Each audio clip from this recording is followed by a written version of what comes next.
Salut tout le monde et bienvenue. Aujourd'hui, on se lance un défi, construire nos tout premiers mots en arabe.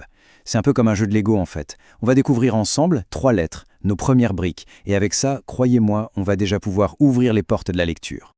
Alors, prêt à se lancer dans la construction? C'est parti! Avec juste 3 lettres, on va voir à quel point l'arabe peut être logique. Un vrai jeu d'assemblage. Ces 3 lettres clés sont le kaf, le lam et le mim. Allez, on attaque. Ok, on commence avec notre toute première brique, la lettre kaf. Pour le son, franchement, c'est super simple. C'est le son que. Oui, comme dans kilo ou kiwi. Donc là-dessus, pas de prise de tête. Et c'est là que ça devient vraiment intéressant en arabe. Les lettres sont un peu comme des caméléons, elles changent de forme. Regardez le kaf, il n'a pas la même tête quand il est tout seul que quand il est au début d'un mot, ou coincé au milieu, ou encore à la fin. C'est ça le secret pour lire de façon fluide. Faut juste comprendre cette logique de connexion. Et voilà, le kaf en pleine action. Ce mot, c'est kitab, et ça veut dire livre. Observez bien comment le kaf, au début, a cette forme spéciale, ce K, qui vient littéralement donner la main à la lettre suivante. C'est hyper visuel, non? Kitab. Allez, petit exercice tout simple pour se mettre le son dans l'oreille. On va le prononcer avec les 3 voyelles courtes. On peut essayer de répéter ou juste écouter, c'est comme on le sent. D'abord avec le son A, K, puis avec OU, KOU, et enfin avec I, KI. Nickel. On enchaîne avec notre deuxième bloc de construction, la lettre lam. Et là encore, bonne nouvelle, le son est super familier. C'est le son le. Tout simplement le le qu'on a dans lune. Facile, non? Et bien sûr, comme pour le kasaf, le lam joue aussi au caméléon. Regardez cette grande boucle élégante quand il est tout seul ou à la fin d'un mot. Et pouf, il se transforme en une simple ligne, un bâton avec un petit connecteur quand il est au début ou au milieu. C'est vraiment cette souplesse qui donne à l'écriture arabe toute sa beauté. Un exemple concret? Voici laban, qui signifie lait.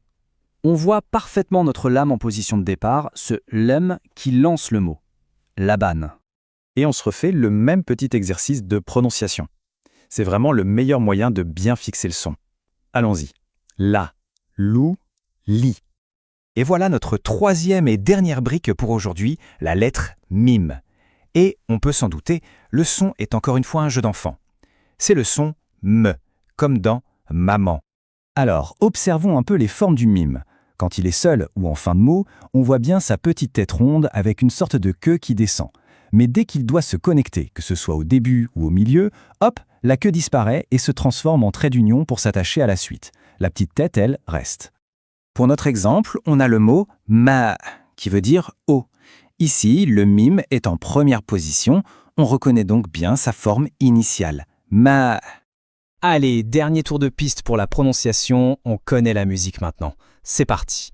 Ma, mou, mi. Excellent. Bon, maintenant, le moment le plus cool. On a nos 3 briques en main, le kaf, le lam et le mim. Qu'est-ce qu'on fait maintenant? Eh bien, on va les assembler. On va construire de vrais mots. C'est là que toute la magie opère, on va voir ça tout de suite.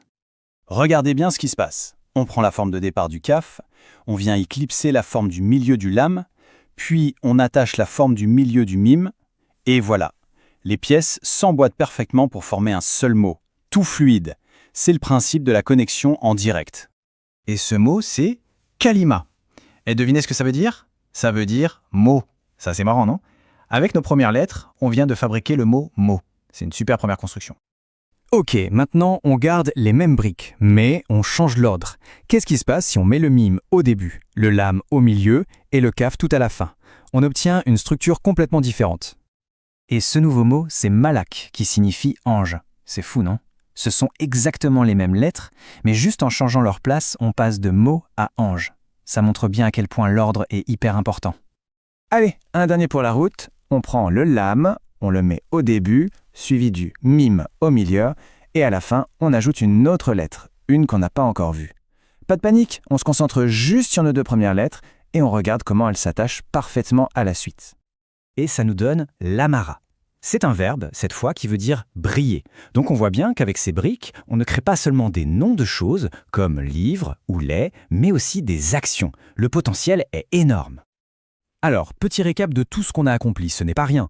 On a découvert 3 nouvelles lettres. On a compris qu'elles avaient 4 formes différentes. Et surtout, le plus important, on a lu nos premiers mots. C'est une base hyper solide pour la suite. Et voilà, avec ces 3 briques en poche, la porte est grande ouverte. La question maintenant, c'est quels autres mots peut-on essayer de construire ou de reconnaître avec ce qu'on sait déjà?